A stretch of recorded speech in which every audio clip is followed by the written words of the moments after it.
Greetings, friends. What are you learning today that will help you better serve God? All right, I want to talk to you today about goals, specifically SMART goals, something I was reading from Rohn not too long ago in one of his little booklets.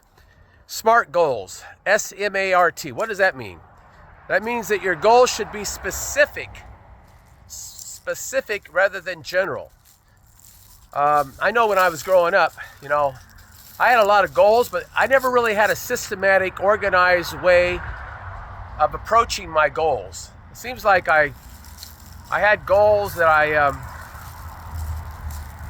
wrote down some of my goals because my grandmother gave me a book one time when I was going to college, and I wrote down different classes, and I created a little grid for my classes and study time and activities and working out at the gym and things like that. But I never really had any coaching or anything that anybody that would really help me set goals. I never really studied the subject.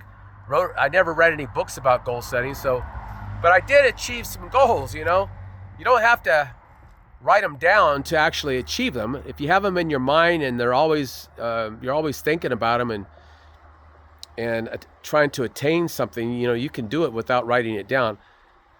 I never wrote down, for example, how much I wanted to bench press. I ended up benching, I think when I was about 30 years of age, I don't know, I was 30 or 33. I can't remember exactly. I was in Stockton working out at this gym in Shape City, I believe it was, off of Hammer Lane. And I bench pressed 240 pounds twice. That was my best bench press, and I weighed 156. That puts me in the elite category, according to Healthline. If you can bench press that much. I have a friend of mine who bench pressed, I think it was about 200 pounds. He bench pressed 360 or 385. He was also in the elite. Former Marine friend of mine. I'm trying to read 100 books this year, and I've got 97 down already. So I got 3 more weeks to read 3 books. It should be easily attainable. You might be setting financial goals to get out of debt. You need to maybe set some goals of having coming up with $20,000 to $50,000 in cash. Or let's say you want to become a millionaire. You're going to have to sit down and systematically work that out on how you're going to do that. Otherwise, it's just a wish. It's just a dream.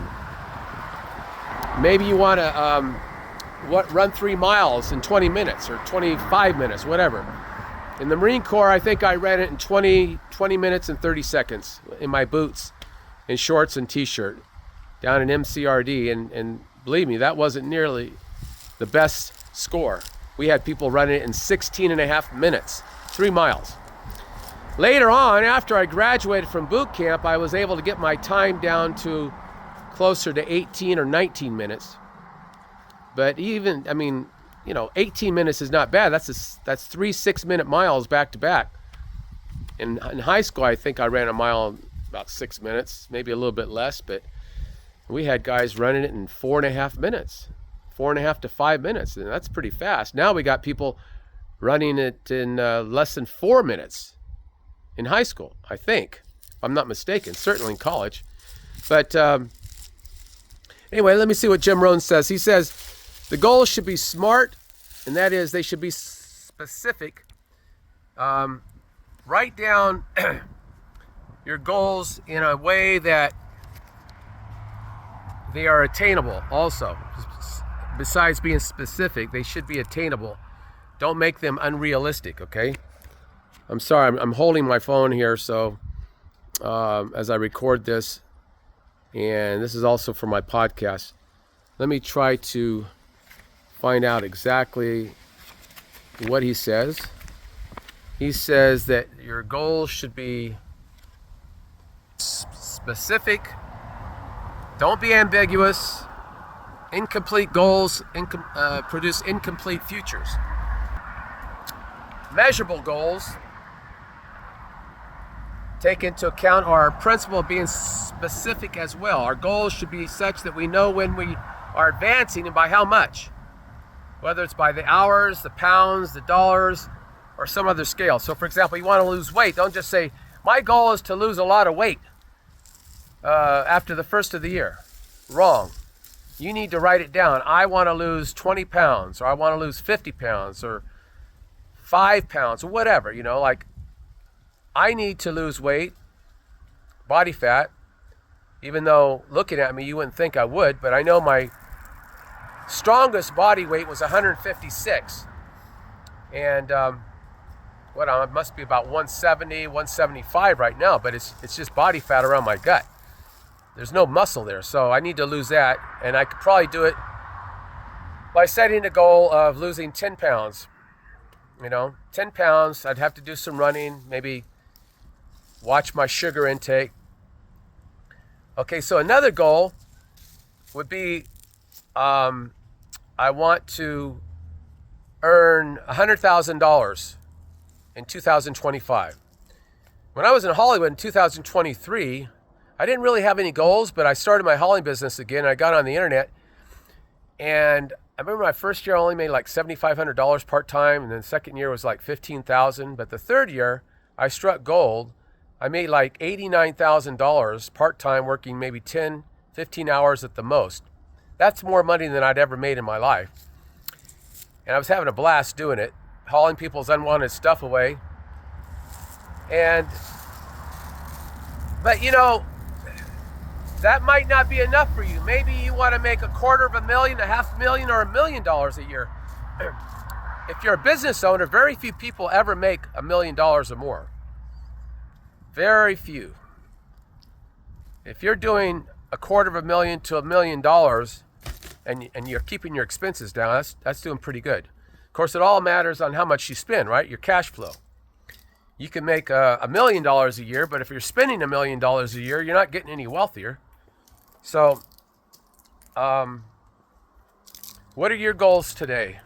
Let me write this down so I can look at this right here, so I can get this. Yeah. So they have to be attainable. Okay. So they're specific, they're measurable, attainable. Don't make them unrealistic. Well, that's actually different. That's the next point. Let me just read what Jim says here. One of the detrimental things many people do, and they do it with good intentions, is to set goals that are unattainable. Like if it comes to working out, if I say I want to be able to bench press 400 pounds, that's probably not attainable, okay? 300 would be a very, very tough goal. 0.005% of all men can bench press 300 pounds. And I bench pressed the equivalent of about 260 pounds by doing 240 twice. I suppose if I would have kept working out, I probably could have done 275. I don't know if I could have done 300. I might have been able to do 300 if I really set that as a goal and really worked on it. But I never did, And my legs were always weak. I never really cared about bench press. Squatting. Some people are really good at squatting, like my friend. He's got pretty strong legs, but I never did like to squat too much. All right, the next point is realistic. Make them realistic. So we got specific and measurable. What's the next one? Attainable. Make them realistic. The root word of realistic is real. A goal has to be something that we can reasonably make real, or a reality in our lives, Jim says. There are some goals that are simply not realistic. You have to be able to say, even if it's a tremendously stretched goal, that it is entirely realistic, that you can make it. Don't set a goal of running the 100-yard dash in 8 or 9 seconds. That's impossible, okay? Maybe you could set it at 12 seconds. I think in high school I did it around 11 and a half perhaps. That's not very fast. It's not slow, but it's not going to win you any contest, that's for sure. Doesn't mean now that they can't be big goals. They can be big goals, but they must be realistic. This is to a great degree up to the individual. For one person, a goal might be realistic, but for another, it's unrealistic. So you got to be honest with yourself. And a lot of it is know thyself, as Socrates says. You got to know thyself. What are you capable of doing? You know, I remember when I was younger, I could barely touch the basketball rim with my middle finger, which is your longest finger. That's when I was younger, though. I tried it the other day. I couldn't jump. I mean, it seems like there was at least a foot between my middle finger and the rim. I guess as you get older, you just can't jump as high. My legs are weaker, you know, as I get older, but I'm just amazed at some of these guys that are 5'8", 5'9", 5'10", and they can dunk a basketball. We had a basketball coach when I went to high school who could dunk it, and I think he was only 5'10". That was pretty impressive. All right, and finally, after their goals must be realistic. Okay, Frisky, you're gonna have to wait.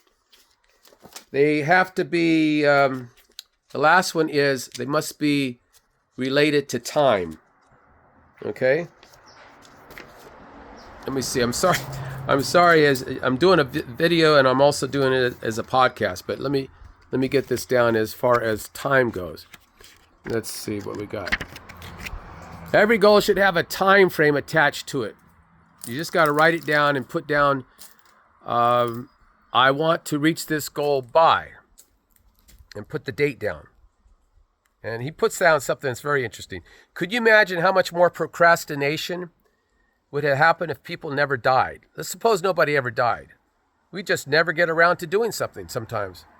We could always put it off because we would never die. But because you and I have an appointment with death, we only have so much time. That's why it's important to practice time management.